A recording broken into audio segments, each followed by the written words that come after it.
बिस्मिल्लाहिर्रहमानिर्रहीम। अस्सलाम वालेकुम स्टूडेंट्स। आज हम लोग एक्सरसाइज नंबर 3.4 अटेम्प्ट करने जा रहे हैं। हम डिफरेंट मेथड्स पढ़ रहे हैं अभी तक इस चैप्टर में इंटीग्रेशन करने के लिए। डिफरेंट क्वेश्चंस को अटेम्प्ट कर रहे हैं, डिफरेंट टेक्निक्स को देख रहे हैं कि इंटीग्रेशन किस किस तरह से हो सकती है। इस एक्सरसाइज में 3.4 एक्सरसाइज जो पर्टिकुलरली है ये इंटीग्रेशन बाय पार्ट्स है। इंटीग्रेशन बाय पार्ट्स क्या होती है? अगर आपके पास दो फंक्शन इंटीग्रेशन में आ जाए तो जो दो फंक्शंस अगर तो उन दोनों के दरमियान में सम या डिफरेंस का साइन होता है तो आप क्या करते हैं, आप इंटीग्रल को सेपरेट कर सकते हैं। ठीक है, इंटीग्रेशन के साइन को आप सेपरेट कर सकते हैं दोनों टर्म्स के लिए, या तीन टर्म्स है उनके लिए आप सेपरेट कर सकते हैं। लेकिन अगर वो दोनों फंक्शंस आपस में मल्टीप्लाई हो रहे हो तो फिर हम कैसे उसको टैकल करेंगे ये हम सीखेंगे आज की एक्सरसाइज। तो इसको बेटे नाम दिया जाता है इंटीग्रेशन बाय पार्ट्स, यानी कि जब भी दो फंक्शंस का प्रोडक्ट आ जाता है और अगर हमें उसकी इंटीग्रेशन करनी पड़ती है तो हम क्या करते हैं, हम उसको इंटीग्रेशन बाय पार्ट के मेथड से सॉल्व करते हैं। अच्छा, सबसे पहले बेटे मैं आपको टिक मार्क करवा दूं कि कौन से क्वेश्चंस इंक्लूडेड हैं आपकी कोर्स में। तो क्वेश्चन नंबर 1 का part 1, 3, 7, 11, 14, 15, 16, 17, 19, 20, 21. These parts are included. Question number 2 का part 1, 3, 4, 7, 8. Question number 3. Question number 4 का part 2, 3, 5, 6. ये सारे parts included हैं। Question number 5 का part 1, 4, 5, 6, 7, 8, 9, 10, 11. अब ये तमाम के तमाम वो क्वेश्चंस थे जो कि आपके कोर्स में इंक्लूडेड हैं। कौन से क्वेश्चंस हैं जो कि एक्सक्लूडेड हैं, आपके पेपर में कोर्स में शामिल नहीं है? तो बेटे क्वेश्चन नंबर 1 का पार्ट 2, 4, 5, 6, 8, 9, 10, 12, 13 और 18, ये वो पार्ट्स हैं क्वेश्चन नंबर 1 के जो कि पेपर में शामिल नहीं है। फर्दर क्वेश्चन नंबर 2 का पार्ट 2, 5, 6, क्वेश्चन नंबर 4 का पार्ट 1, 4 ये शामिल नहीं है। क्वेश्चन नंबर 5 का पार्ट 2, 3 ये शामिल नहीं है आपके कोर्स में। बाकी तमाम के तमाम क्वेश्चन जो कि मैंने आपको ऑलरेडी टिक मार्क करवाए थे वो शामिल हैं। ठीक है, तो आप लोगों ने अपनी बुक पे साथ साथ इसको टिक मार्क करते रहना। अब हम बेटे वही मेथड करेंगे, हम कुछ डिफरेंट क्वेश्चंस को अटेम्प्ट करने की कोशिश करेंगे। सबसे पहले हम क्वेश्चन नंबर 1 का पार्ट 3 उसको देख लें। क्वेश्चन नंबर 1 का पार्ट 3 ठीक हो गया। हम फर्स्ट क्वेश्चन करेंगे तो उसी में मैं आपको एक्सप्लेन करूंगी कि ये इंटीग्रेशन बाय पार्ट्स क्या है। जरा क्वेश्चन को ऑब्जर्व कीजिए कि इसमें दो जो है वो फंक्शंस अपीयर हो रहे हैं। The first one is x and the other one is ln of x। ये इन दोनों function, this function is the product of these two functions. So how we will tackle it? We will apply the method of integration by parts. Integration by parts. तो बेटे ये method ऐसा होता है कि जिसमें हम we nominate one function for differentiation process and the other one for integration process. ठीक है, एक को आपने सिलेक्ट करना होता है इंटीग्रेशन के लिए और एक डिफरेंशिएशन के लिए। अब ये फंक्शंस को देखकर आप डिसाइड करेंगे that which function you will choose for integration and which one for derivative. Now, in this case, as you know that the derivative of ln of x is 1 of x. The derivative of ln of x is 1 of x. That is quite simple. But if you will take the integration, it may take time. ठीक है, बहुत लंबा हो जाएगा question, integration इसकी बहुत मुश्किल हो जाएगी। तो डेरिवेटिव जो है वो बहुत आसान है, तो ln of x को हम डेरिवेटिव के लिए रखेंगे। ठीक हो गया। अच्छा, और x की हम क्या कर लेंगे, इंटीग्रेशन। तो अब हमने डिसाइड कर लिया कि हमने किस फंक्शन को इंटीग्रेशन करनी है और किस फंक्शन का डेरिवेटिव लेना है। जैसे जैसे आप एक्सरसाइज में मूव करेंगे आपको ये चीज पर ग्रिप होना शुरू हो जाएगी कि हम कौन सा फंक्शन इंटीग्रेशन के लिए लें और कौन सा फंक्शन डेरिवेटिव के लिए लें। अच्छा, अब हम कैसे स्टार्ट करते हैं इसको, अब हम लिख लेते हैं। करना बेसिकली क्या होता है कि जिस फंक्शन का आपने डेरिवेटिव लेना, जिस फंक्शन का आपने डेरिवेटिव लेना है उसको हमेशा मैं फर्स्ट फंक्शन बोलूंगी ठीक है, आपने यूं नहीं देखना कि x फर्स्ट फंक्शन है, ये फर्स्ट फंक्शन है। जिस फंक्शन का डेरिवेटिव लेना है, that function will be the first function, and the function for the integration, that will be the second function. So I'll write this as first function as it is into integration of second function minus integral of derivative of first function into integration of second function. चलिए, ये this type is the integration by parts. तो अब मैं दोबारा इसको repeat कर लेती हूँ, मैं बार बार बोलूंगी तो आपको ये याद हो जाएगा. First function as it is, first function is the function which we have selected for differentiation. First function as it is into integration of second function minus integral of derivative of first function, derivative is 1 over x, into integration of second function. ठीक हो गया? यहाँ पर 2 दफा dx आ रहा है because here we have to take the double integration. पहले एक दफा सिर्फ x की होगी, then after multiplying with 1 by x we will take another integral. तो बेटे 2 दफा dx आएगा. अच्छा, I hope this will be clear. अगर क्लियर नहीं भी है तो हम जब अगले क्वेश्चन अटेम्प्ट करेंगे तो आपको क्लियर हो जाएगी. Now what is the integration of x? Integration of x is x squared by 2 minus integral of 1 by x into what is I am solving this portion. What is the integration of x? It is x squared by 2 dx. Integration of x squared by 2 dx. ठीक है. अच्छा, अभी हमने एक दो integrals को solve कर लिया, but we are not putting the constant of integration over here. Once we have solved all the integrals, then we will put the constant of integration. यहाँ पर it will become x square by 2 into ln of x minus after cancellation it will become, I am putting the constant over here, x dx. We are left with x dx. After solving it, it will become minus 1 by 2 into the integration of x dx is x square by 2 plus c. It is equal to x square by 2 ln of x minus x square by 4 plus c.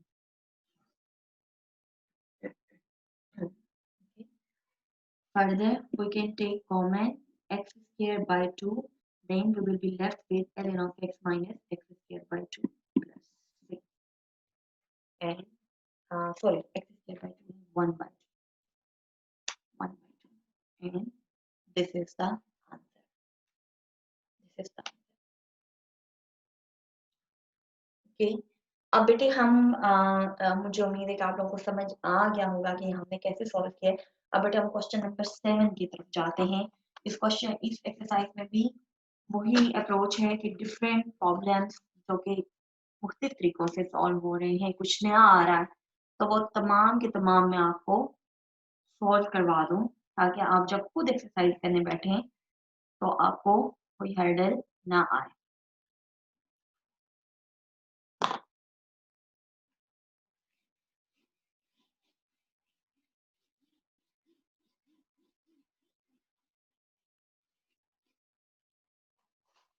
तो अब हम attempt करेंगे आगे question number 7 को. Question number 7 को बेटे आगे देखिए. Question number 7 is integral of tan inverse of x. Integral of tan inverse of x. Now the derivative of tan inverse of x is 1 over 1 plus x square. But the integration is quite complicated. In tan inverse of x की integration अगर आपको करना पड़ जाए तो ये बहुत complicated है. अच्छा, अब ये आपके पास एक एग्जांपल मौजूद है that sometimes you will be given only one function. सिर्फ एक फंक्शन यहाँ पर मौजूद है, दूसरा फंक्शन मौजूद नहीं है, but still you can apply the method of integration by parts. How? We will just see here. Question number 7 is integration of tan inverse of x dx. ठीक है, सिर्फ और सिर्फ एक फंक्शन मौजूद है, but still we can apply integration of part. How? हाँ, अभी हम देखते हैं. यहाँ पर हम इसको लिख लेते हैं 1 into tan इनवर्स. तो बेटे बहुत दफा जब आपको फंक्शन कोई ऐसा फंक्शन नहीं दिया जाए जिसकी इंटीग्रेशन क्वाइट कॉम्प्लिकेटेड है, अब tan inverse of x given था, इसके साथ कोई और फंक्शन नहीं है, कोई डेरिवेटिव पता नहीं है, कोई कुछ नहीं है, तो इसकी इंटीग्रेशन बहुत कॉम्प्लिकेटेड हो सकती थी. So what we have done, we have written it in the form 1 into tan inverse of x. Now this is in the form of product of two functions. The first function is 1 and the other function is tan inverse of x. What will we do? We cannot take the integration of tan inverse of x. It is not the simple one. We don't know what's its value. अगर हमें पता होती तो हम direct ना लिख लेते. तो we will choose this function for differentiation process. हम इसका derivative ले लेंगे because we know what is the derivative of tan inverse of x. That is 1/1 plus x square. हमें इसका derivative पता है, so we will choose it for the derivative purpose. The other function will be left for integration. One की integration क्या होती है? We know that the integration of one is x. That is quite simple one. So we will choose the first function for the integration and the tan inverse of x for the derivative process. But when I will be speaking, I will call tan inverse of x the first function which we have chosen for the derivative.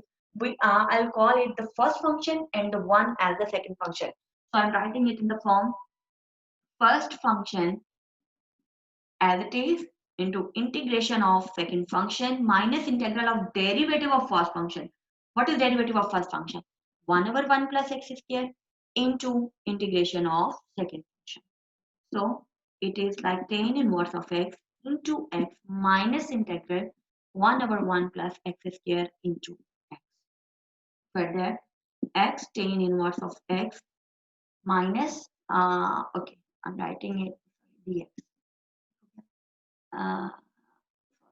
ये ठीक है, हमने इसको solve किया, हमने इसको solve किया and the answer is ये dx एज इट इज यहाँ पे x by 1 plus x square into dx. अच्छा, x by 1 plus x square into dx. अब अगर आप देखेंगे, अगर हम इसको फर्दर कैसे सॉल्व करेंगे, तो अगर तो ये होता 1/1 plus x square, 1/1 plus x square, तो इसकी इंटीग्रेशन क्या होती है? इसकी इंटीग्रेशन होती है tan inverse of x. If it were 1/1 plus x square, then the integration would be tan inverse of x. लेकिन अभी 1 नहीं है, अभी ऊपर क्या है? x. So how will we solve it? ऊपर आप देखें तो नीचे वाली टर्म का डेरिवेटिव बन सकता है. What is the derivative of the denominator? The derivative of the denominator is 2x. Just the 2 is missing. अगर हम 2 इधर ले आए by multiplying and dividing 2 with this term, तो आपके पास क्या हो जाएगा? ऊपर डेरिवेटिव बन जाएगा of the denominator. And in the case when the derivative of the denominator is present in the numerator, the integration is ln of the denominator. तो हम 2 को मल्टीप्लाई भी करें, डिवाइड भी करें. डिवाइड वाला 2 मैंने ये लिख लिया है और मल्टीप्लाई वाला 2 ये अंदर आ रहा है. अच्छा, अब देखिए the derivative of the denominator is present in the numerator.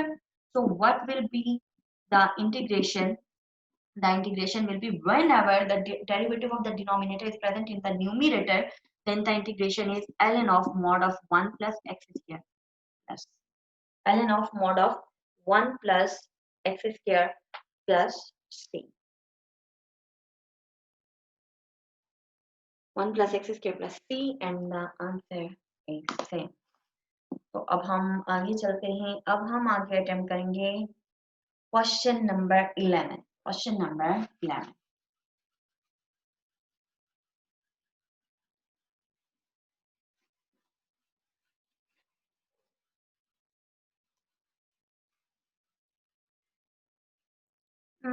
Our question number 11 is somewhat same as this question, क्योंकि वो भी tan inverse of x को इन्वॉल्व कर रहा है, तो हम उस क्वेश्चन को अटेम्प्ट नहीं करते, क्योंकि उसमें भी tan inverse ही आ रहा है, उसको करवाने का सच कोई फायदा नहीं होगा.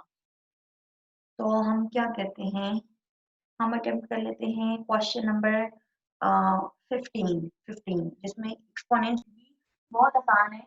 The integration of e power x is e power x and the derivative of e power x is e power x. तो आप इस फंक्शन को बड़ा फ्रीली यूज कर सकते हैं. आप दूसरे फंक्शन को देखेंगे, दूसरे फंक्शन की इंटीग्रेशन आसान है तो इंटीग्रेशन के लिए रखें, दूसरे फंक्शन का डेरिवेटिव आसान है तो डेरिवेटिव के लिए चूज कर लें. जो भी बचता है इसको आप इंटीग्रेशन के लिए करेंगे, डेरिवेटिव के लिए करेंगे. ये फंक्शन तो सिंपल है. तो ये बड़ा इंटरेस्टिंग फंक्शन है इस हवाले से कि आप इसको डेरिवेटिव के लिए भी चूज कर सकते हैं, आप इसको integration, first function second function दोनों. So the question is e power x into sin x into cos x. ठीक है, तो ये क्वेश्चन है हमारे पास जिसमें एक फंक्शन जो है वो आपके पास एक्सपोनेंशियल है और जो दूसरा फंक्शन है वो आपके पास sin x है और cos x है. अच्छा, अब अगर देखा जाए तो यहाँ पर एक इशू जो आ रहा है वो ये आ रहा है कि इसमें 2 फंक्शंस रही हैं, इसमें 3 फंक्शन मौजूद है।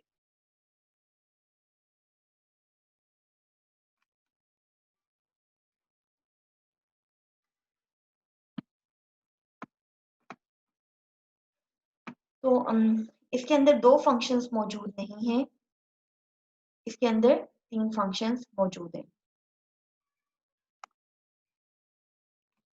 तो इसके अंदर 2 फंक्शंस मौजूद नहीं हैं, इसके अंदर 3 फंक्शन मौजूद हैं। तो हम क्या करेंगे कि हम जो है सबसे पहले तो इसके 2 फंक्शन बनाने की कोशिश करते हैं, ताकि इंटीग्रेशन बाय पार्ट्स तब अप्लाई होती है कि जब हमारे पास 2 फंक्शन मौजूद हो। तो हम क्या करने लगे हैं, हम इसको यूँ करेंगे कि आपको पता है, हम इसको मल्टीप्लाई और डिवाइड करवा लेते हैं 2 से।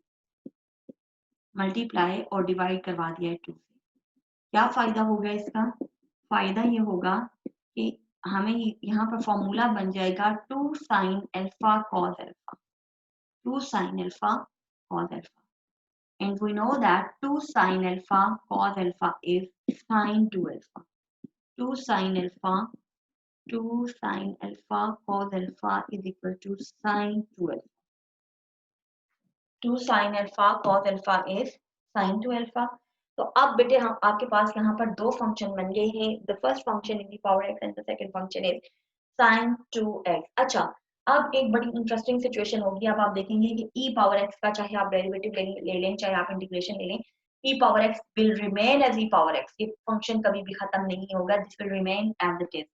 sin 2x की चाहे आप इंटीग्रेशन लें, चाहे आप डेरिवेटिव लें, in both cases once the sin 2x will be converted into cos 2x, then in the next step when you will again take the derivative, or you will again take the integration, then cos 2x will be converted into sin 2x. In the next step it will again be converted cos 2x, then sin 2x, then cos 2x, then sin 2x. It will never vanish out. ठीक है, तो दोनों function ऐसे हैं जो कि खत्म नहीं होंगे। तो ये अगर हम इंटीग्रेशन बाय पार्ट्स पे लगाएंगे तो ये खत्म नहीं होगा। ठीक है, करते कराते होता क्या है इस तरह के क्वेश्चंस में कि आपका यही इंटीग्रल आपके पास वापस आ जाता है, आपका यही इंटीग्रल आपके पास वापस आ जाता है। हम इसको कैसे टैकल करेंगे ये आप अभी देखेंगे। इस तरह के जो इंटीग्रल होते हैं, जो कि हमारे पास खत्म नहीं होते, जो कि हमारे पास एज इट इज रहते हैं, उसको हम नाम दे देते हैं। ठीक है, उसको हम नाम दे देते हैं। जरा देखिए यहाँ पर ये इंपॉर्टेंट स्टेप है, late I means integral, that I is equal to integral e power x sin 2x dx. अच्छा, कुछ क्वेश्चन में देखेंगे कि आपको 2 दफा इंटीग्रल लेट करना पड़ता है। Let I1 is first integral, I2 is second integral. 3 integrals होंगे तो आप 3 इंटीग्रल लेट करेंगे। Let I1 is equal to first integral, I2 is equal to second integral, I3 is equal to third integral. पहले integral को solve किया, दूसरे integral को solve किया, तीसरे इंटीग्रल को I1, I2, I3 की वैल्यूज वापस करते हैं। यहाँ पर सिर्फ एक इंटीग्रल है तो हम एक इंटीग्रल को लेट करें। Let I is equal to integral e power x sin 2x dx। अभी हम इसकी इंटीग्रेशन करेंगे लेफ्ट साइड पे। अब आप हम इसको जो है, इसको for the time being we will name it as asterisk. once we have solved the steric में 1/2 एक्स्ट्रा आ रहा है, we have named it this integral as I। ठीक है, इस इंटीग्रल को हमने I का नाम दिया हुआ है। आखिर में हम I की वैल्यू को इस स्टेरिक में पुट करेंगे तो यहाँ पर ये वैल्यू आ जाएगी I की, और ये 1/2 एज इट इज रहेगा इसके साथ। ठीक हो गया। अच्छा, we have named this integral as I। अब हम इसको सॉल्व करते हैं और देखते हैं इसका आंसर क्या आता है। अच्छा, अब अगर हम इसको करते हैं, या अगर आप e पावर x को डेरिवेटिव के लिए चूज करते हैं, e पावर x को डेरिवेटिव के लिए चूज करते हैं और sin 2x की इंटीग्रेशन करते हैं, तो आपके पास क्या आता है e पावर x को। अच्छा, अब हम इस पे इंटीग्रेशन बाय पार्ट्स लगा रहे हैं। इंटीग्रेशन बाय पार्ट्स में e power x as it is integration of sin 2x dx minus integral of derivative of e power x, derivative of e power x is e power x into integration of sin 2x dx. अच्छा, now in the next step, what is integration of sin 2x? Sin 2x, the integration of sin 2x is minus cos 2x divided by 2. Minus cos 2x divided by 2. E power x as it is in the integration of minus cos 2x divided by minus cos 2x divided by 2। ठीक हो गया। और साथ में इसके पास रह जाएगा dx, यहाँ पर रह जाएगा आपके पास dx। इसको सॉल्व कर लेते हैं। Minus e power x cos 2x divided by 2 plus sign के साथ 1/2 को मैं बाहर निकाल लेती हूँ। and the integral is e power x cos 2x dx. अब यहाँ पर देखिए, यहाँ अगेन इंटीग्रल इन्वॉल्व हो रहा है and the integral is involving two functions, ठीक है, दो फंक्शंस का प्रोडक्ट है, so we will again apply integration by parts over here. इस फंक्शन पे we are applying the integration by parts and this will remain as it is, minus e power x cos 2x divided by 2 plus 1 by 2. Integration by parts हम इधर लगा रहे हैं, e power x first function होगा, e power x first function into integral of cos x, sorry it was cos 2x, cos 2x minus integration of derivative of e power x into integration of cos 2x dx dx. ठीक हो गया. हमने यहाँ पर एक और दफा integration by parts लगा दिया, minus e power x cos 2x by 2 plus 1 by 2. अच्छा, e power x cos 2x की इंटीग्रेशन क्या होती है, sin 2x divided by 2 minus integral e power x sin 2x by 2 minus into dx.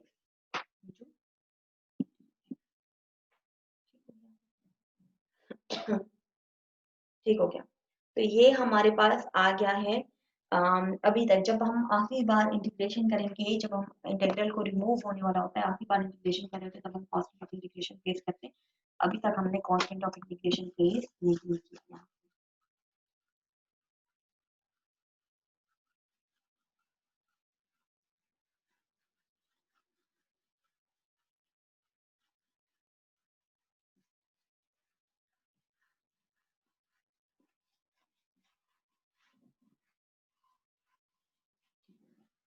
हमने last तक इसको remove कर लिया.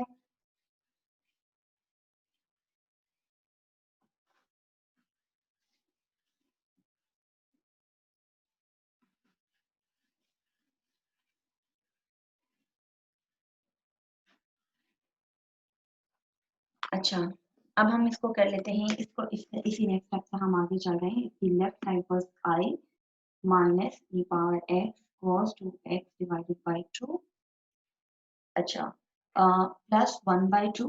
अच्छा, इसको मैं अंदर मल्टीप्लाई करवा रही हूँ, तो ये बन जाएगा e power x sin 2x divided bye 4. ये 2 और 2 मल्टीप्लाई होकर 4 बन गया. माइनस इसको मैं बाहर निकाल रही हूँ, कांस्टेंट को, इस कांस्टेंट को मैंने बाहर निकाला है 1 by 2 को, और 1 by 2 से मल्टीप्लाई होकर ये 1 by 4 बन गया. Into integral of,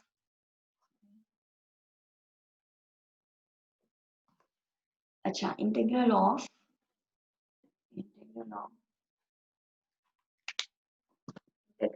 e power x sin 2x dx. e power x sin 2x dx. अच्छा, अगर आपको याद हो तो हमने इसी को i का नाम दिया था. e power integral e power x sin 2x dx को हमने i का नाम दिया था. ठीक है, तो इसको इसकी जगह पर हम वापस क्या पुट कर देते हैं, इसकी जगह पर हम वापस पुट कर देते हैं i minus e power x cos 2x divided by 2 plus e power x sin 2x divided bye 4. आपको याद हो तो इस इंटीग्रल को हमने i का नाम दिया था. ऊपर चेक कर सकते हैं क्वेश्चन में, हमने इसको i का नाम दिया था. अब देखिए, क्योंकि मैंने आपको बताया था क्वेश्चन स्टार्ट होने से पहले कि ये इंटीग्रेशन रिमूव नहीं होगी, यही इंटीग्रल आपके पास इंटीग्रेशन करते करते वापस आ जाएगा, इसीलिए हम इसको i का नाम दे रहे हैं. जब वापस आएगा तो दोबारा i का नाम देंगे, क्योंकि इसने तो खत्म ही नहीं होना, तो हम इसको अब लेफ्ट पे मूव करवा दें. I plus 1 by 4 I is equal to minus e power x cos 2x divided by 2 plus e power x sin 2x divided by 4. And अच्छा, इसको जब हम सॉल्व करेंगे 1 plus 1 by 4 I को कॉमन निकालेंगे, it will become 1 plus 1 by 4. 1 plus 1 by 4 LCM ले लेंगे, 4 plus 1 it will become 5 by 4 I. तो मैं इसको डायरेक्टली लिख रही हूँ, 5 by 4 I is equal to minus e power x cos 2x divided by 2 plus e power x sin 2x divided by. ठीक है, आफ्टर इसको 5 by 4 को उधर ले जाएंगे तो 4 by 5 बन जाएगा. ठीक है, क्या बन जाएगा हमारे पास 4 by 5 और इसके बाद it will become minus e power x cos 2x divided by 2 plus e power x sin 2x divided by 4। ये I की वैल्यू आ गई है। अब मैंने आपको बताया था कि I की वैल्यू को वो जो स्टेरिक वाली इक्वेशन है, स्टेरिक वाली इक्वेशन में हम पुट कर देंगे। स्टेरिक वाली इक्वेशन में हम पुट कर देंगे। तो स्टेरिक वाली इक्वेशन क्या थी? स्टेरिक वाली इक्वेशन ये थी,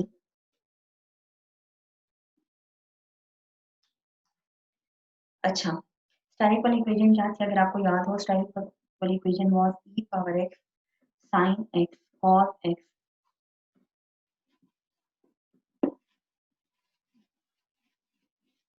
sin x cos x dx is equal to 1 by 2 into I।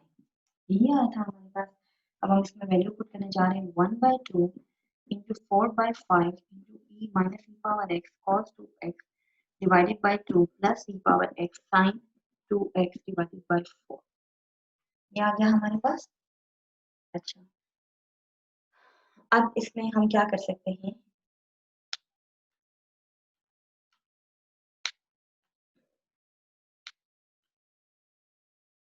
अच्छा, अब अगर आप देखें तो यहाँ से हम 2 को कॉमन निकालेंगे। जब हम ये 2 2 बाई 4 हो गया, 2 बाई 5 बच गया। अब यहाँ से हम एक 2 को कॉमन निकाल रहे हैं। 2 by 5 into 1 by 2 minus E power x cos 2x plus E power x sine 2x divided by 2। ठीक है, 2 को हमने कॉमन निकाला। अब ये 2 इस 2 से कैंसिल हो गया, तो आपके पास आएगा 1 by 5 minus E power x cos 2x plus E power x sine 2x divided by 2।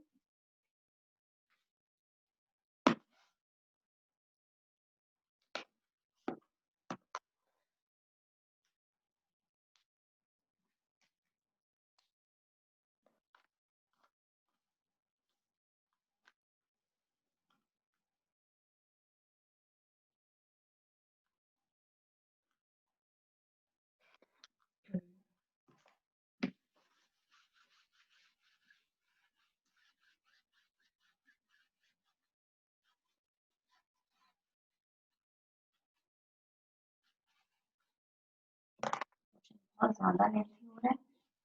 Integration by parts जब रिपीट होती है तो वो बार बार 2-3 स्टेप्स होते हैं इंटीग्रेशन बाय पार्ट्स के, तो वो बहुत लेंथी हो जाती है समटाइम्स। ये वो क्वेश्चन था जिसमें हमें 2 बार या 3 बार इंटीग्रेशन बाय पार्ट्स करनी पड़ी है और अब जाके प्रॉब्लम सॉल्व हो रहा है। ठीक है, so it is equal to 1 by 5 e power x की कॉमन निकल आएगा। E power x 1 by 5 into e power x, तो पीछे क्या बच गया है? Minus cos 2x plus 1 by 2 sine 2x plus 1 by 2 into sine 2x। अच्छा, अब आप फर्दर इसको कैसे सॉल्व करेंगे? cos 2x को लिख सकते हैं cos 2 अल्फा, cos 2x को आप लिख सकते हैं 1 minus 2 sine square x। cos को आप लिख सकते हैं 1 minus 2 sine square x, 1 minus 2 sine square x। और साइन 2x को हम कैसे लिख सकते हैं? हाँ, साइन 2x को आप चाहें तो 2 sine x sine 2 alpha is equal to 2 sine alpha cos alpha, आप इस तरह से भी लिख सकते हैं।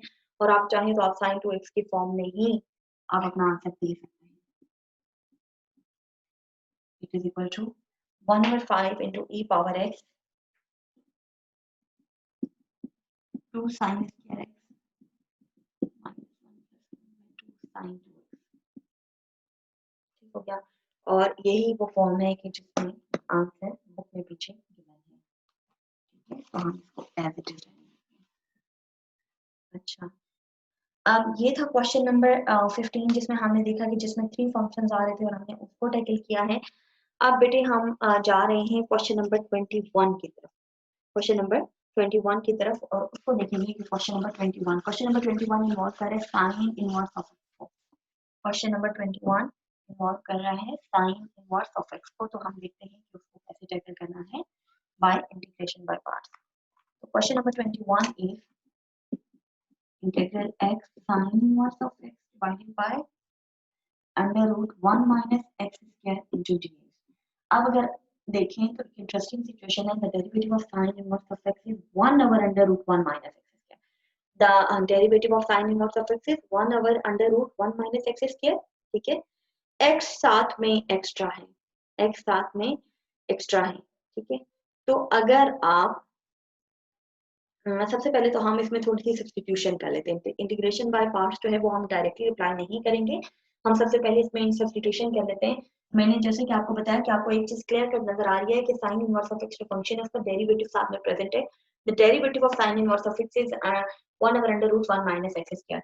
So if we substitute t is equal to sine inverse of x, then dt by dx is equal to 1 over under root 1 minus, ठीक है, and dt is equal to, and then dt is equal to 1 over under root 1 minus x square into dx. तो 1 over under root 1 minus x square dx की जगह पर हम क्या put कर देंगे, dx की जगह पर क्या पुट कर देंगे, dt। अच्छा, अब sin इनवर्स ऑफ x की जगह पर हमने क्या पुट कर दिया, t। 1 over under root 1 minus x square dx की जगह पर हमने क्या पुट कर दिया, dt। x की जगह पर क्या पुट करेंगे ये भी तो देखना है, x की वैल्यू भी निकालनी पड़ेगी। From here we will write x is equal to sin t। बेटे देख लीजिए एक दफा फिर, sin इनवर्स ऑफ x की जगह पर हमने पुट करना था t, 1 over under root 1 minus x square dx, इसकी जगह पर हम पुट कर सकते हैं dt। But what will we put in the place of x, x की जगह पर हम क्या पुट करेंगे, तो x की यहाँ से वैल्यू निकाल लिया, x will be equal to sin t, so the integral will become, x की जगह पर बेटे हमने क्या लिखा है, sin t, sin inverse of x की जगह पर क्या लिख दिया है, t, और ये जो 1 over under root 1 minus x square dx है इसकी जगह पर we have written dt।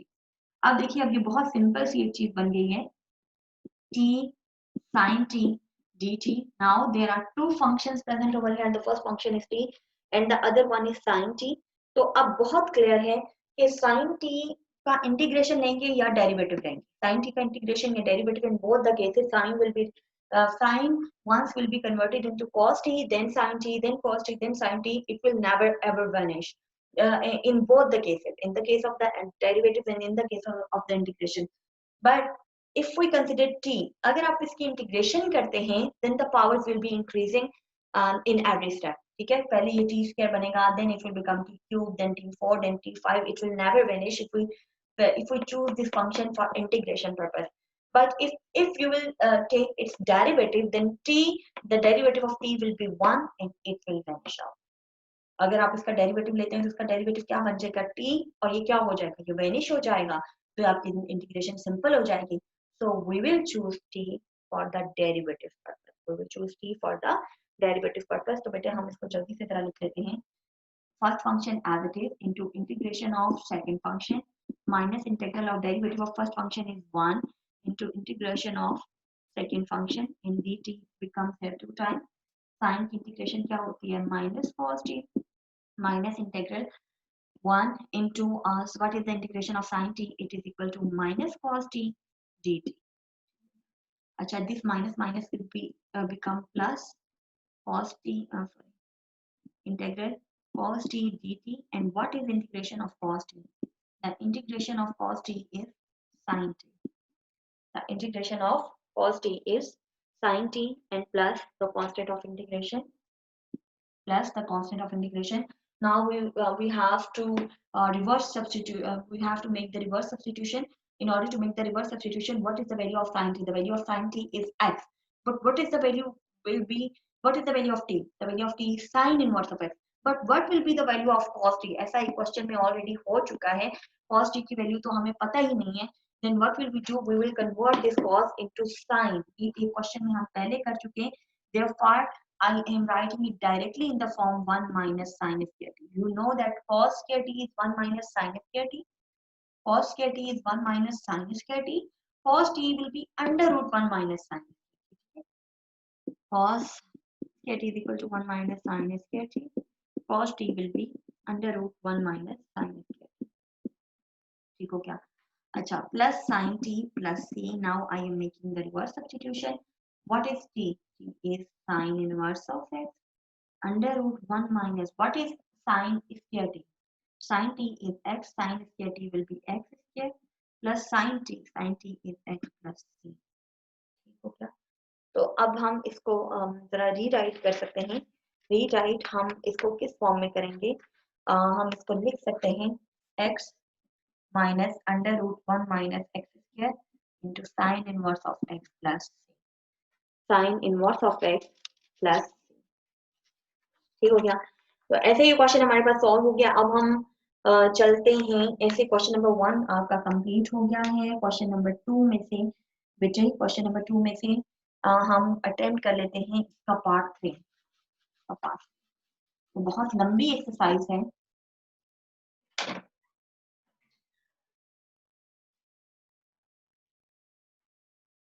But still मेरी कोशिश है कि मैं आपको कि जितने मैक्सिमम पार्ट्स हो सकते हैं वो मैं अटेम्प्ट करवाऊं।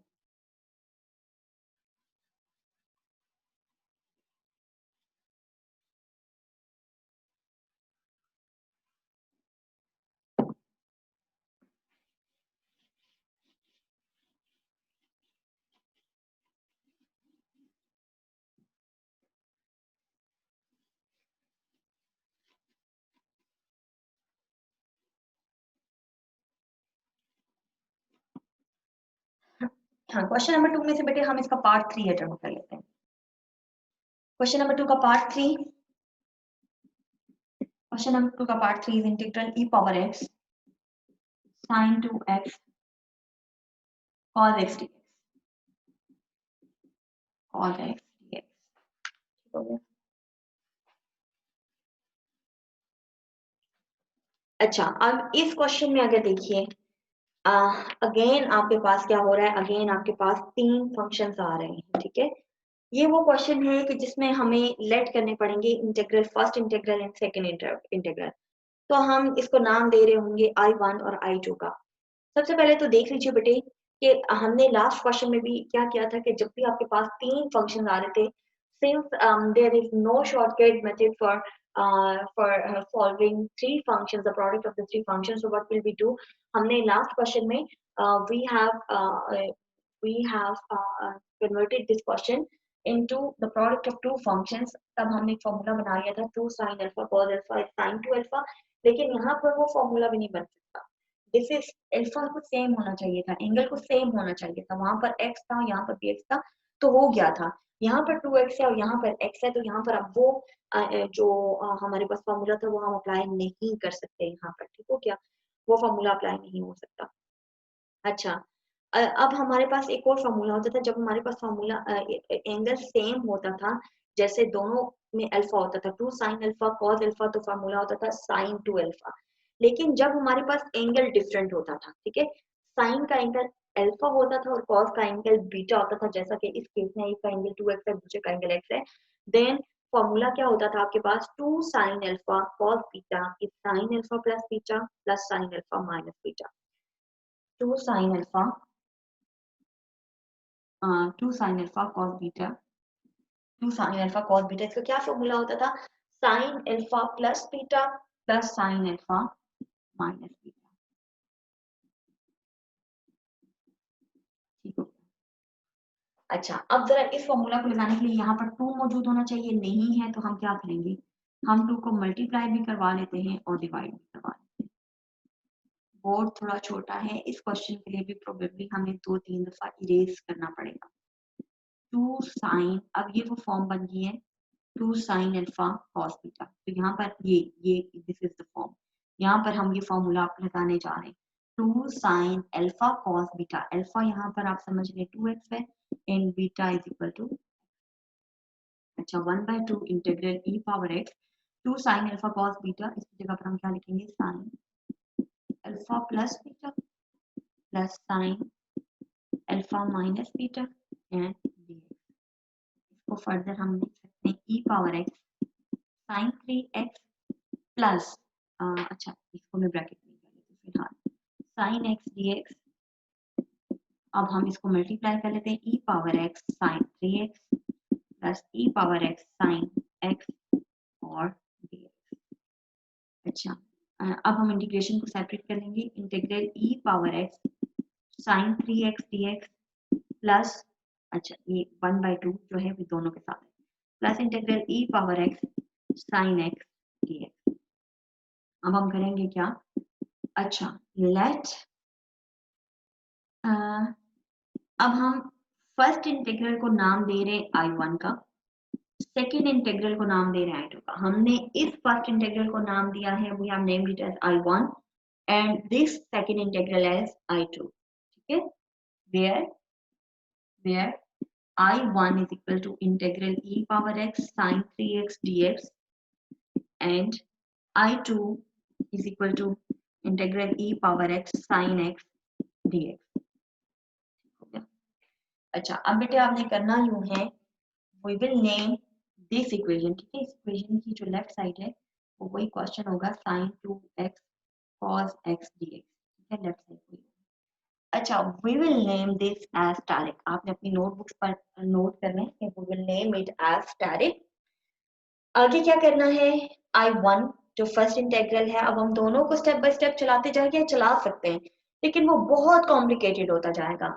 ये आगे दो तीन टर्म्स बन जाएंगी, ये आगे दो तीन टर्म्स, तो पेज पे पूरा आना मुश्किल हो जाएगा। तो हम अपनी सहूलियत के लिए हम चाहें तो इकट्ठी इंटीग्रेशन कर सकते हैं, लेकिन अपनी कन्वीनियंस के लिए we have named it as I1 and I2। हम पहले I1 को सॉल्व करेंगे, देन I2 को सॉल्व कर लेंगे और आंसर्स को इस इक्वेशन में वापस आकर पुट करेंगे।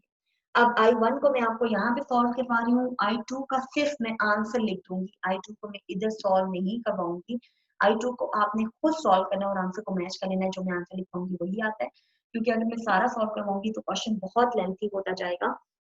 तो मैं बेटे आपको सिर्फ और सिर्फ I1 सॉल्व करवा के I1 का आंसर मैं आपको दे देती हूँ। स्टैटिक आपको नोट करेंगे, मुझे इधर से इरेज करना पड़ेगा क्योंकि बोर्ड पर स्पेस नहीं रहेगी। तो अब मैंने करना क्या है, I1 को मैंने सॉल्व करना है, I2 आप सॉल्व करेंगे, मैं जस्ट आंसर यहाँ पर लिख दूंगी और हम स्टैटिक में दोनों की इंटीग्रल्स की वैल्यूज को पुट करेंगे और देखेंगे कि हमारा आंसर क्या आता है दोनों इंटीग्रल्स को सॉल्व कर लेने के बाद। हो सकता है कि किसी क्वेश्चन में आपके पास तीन इंटीग्रल्स भी बन रहे हो, ऐसे ही आपने बारी बारी I1, I2, I3 का नाम दे देना होगा। पहले एक इंटीग्रल सॉल्व करें, देन दूसरे को, देन तीसरे को और आखिर में वैल्यूज को। ओके, तो अब हम I1 को सॉल्व करने चलते हैं। I1 was integral e power x, integral e power x, integral I1 is integral e power x sin 3x dx, integral e power x sin 3x dx। अच्छा, अब हम क्या करते हैं कि इसको हम डेरिवेटिव लेते हैं और integration of second function minus integral of derivative of first function integration of second function into dx, इस इंटीग्रल का, और e power x sin 3x की इंटीग्रेशन क्या होती है, minus cos 3x divided by 3 minus integral e power x minus cos 3x divided by 3। ठीक हो गया, लेफ्ट साइड हमारे पास आई चलती जा रही है इनटू dx। इसको फर्दर सॉल्व कर लेंगे, minus e power x cos 3x divided by 3 plus 1/3 को मैं बाहर निकाल रही हूँ, integral e power x cos 3x dx। अच्छा, further minus e power x cos 3x divided by 3 plus 1/3। अच्छा, अब इसको सॉल्व कर लेते हैं, first function as it is into integration of second function minus integral of derivative of first function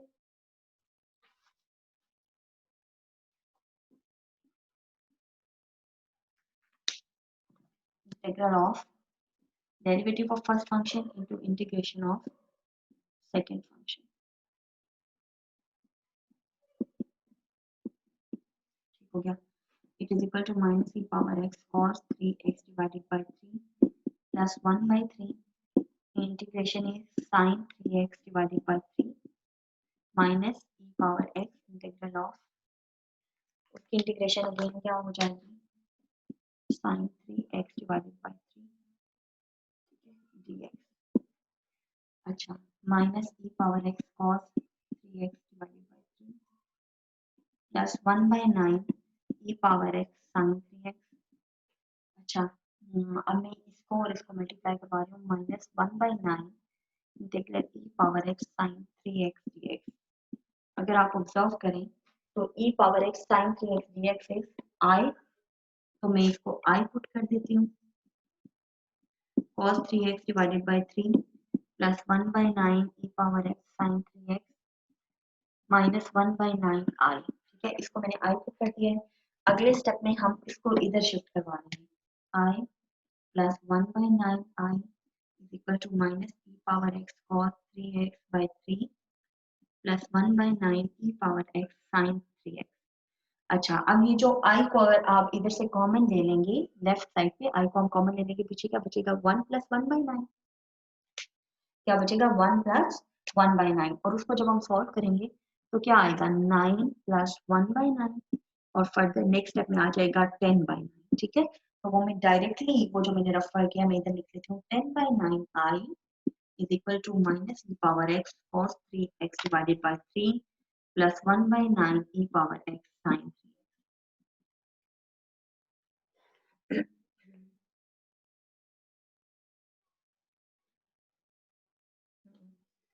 ठीक है, अब हम यूं कर लेते हैं कि अब हम I को लेफ्ट साइड पर ही रख के, क्योंकि हमें तो इंटीग्रल की वैल्यू चाहिए होती है, तो I को हम एक लेफ्ट साइड पर ही रख के जो हमारे पास कांस्टेंट है दैट इज 10 by 9, उसको हम राइट साइड पर शिफ्ट करवा दें। तो जब हम राइट साइड पर शिफ्ट करवाएंगे तो वो 10 by 9 क्या बन जाएगा, वो 10 by 9 बन जाएगा 9 by 10। ठीक हो गया, तो 10 by 9 हमारे पास बनेगा 9 by 10। तो हम तो यूं करते हैं, हम इसको I को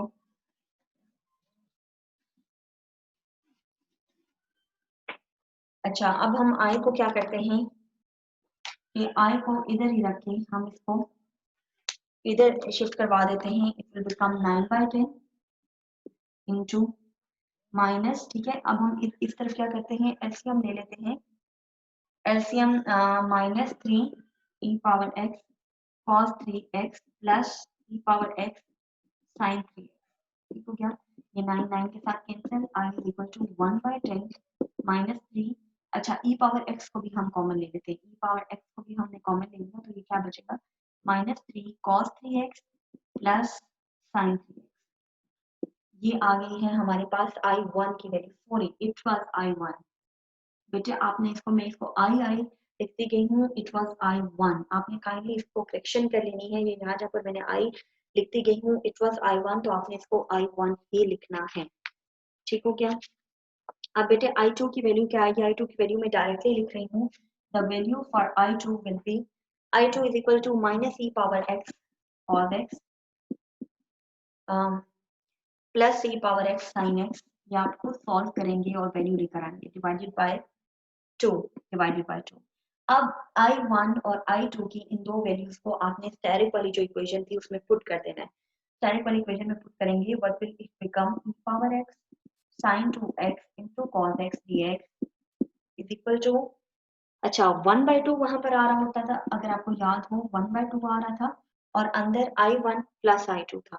ठीक है, तो I1 plus I2 क्या बन जाएगा, I1 है minus 3 E power x cos 3x plus ई power x sin 3x divided bye 10।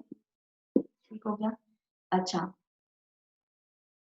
Plus plus अब I2 की वैल्यू आती है, I2 की बारी आती है, तो I2 में माइनस का साइन है, माइनस सिर्फ इस टर्म के साथ है। ठीक है, तो मैं इसको ऐसे लिख लेती हूँ कि मैं इस टर्म को पहले लिख लेती हूँ, E power x sine X minus ई पावर एक्स, या फिर मैं इसको नीचे शिफ्ट करवा देती हूँ, ई पावर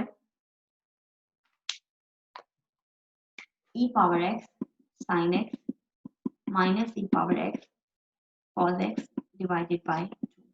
अब अगर आप देखें कि दोनों के डिनोमिनेटर में, एक के डिनोमिनेटर के में 10 है और एक के डिनोमिनेटर में 2 है, तो हम क्या करते हैं कि हम 2 को कॉमन ले लेते हैं डिनोमिनेटर से। ठीक है, 2 को हम डिनोमिनेटर से कॉमन ले लेते हैं और ई पावर एक्स को डिनोमिनेटर से कॉमन ले लेते हैं और न्यूमरेटर से कॉमन ले लेते हैं, तो क्या बचेगा, 2 को हम डिनोमिनेटर से कॉमन ले रहे हैं और ई पावर एक्स को हम जो है वो न्यूमरेटर से कॉमन ले रहे हैं, तो हमारे पास क्या बचेगा, 1 over 4 हो जाएगा, क्योंकि 2 हमने कॉमन लिया हुआ है डिनोमिनेटर और ई पावर एक्स हमने न्यूमरेटर में कॉमन लिया हुआ है, तो अब क्या बचेगा, minus 3 cos 3x divided bye 5 plus ये e पावर x भी हमने कॉमन लिया हुआ है, तो यहाँ पर क्या है sin 3x डिवाइडेड बाय 5।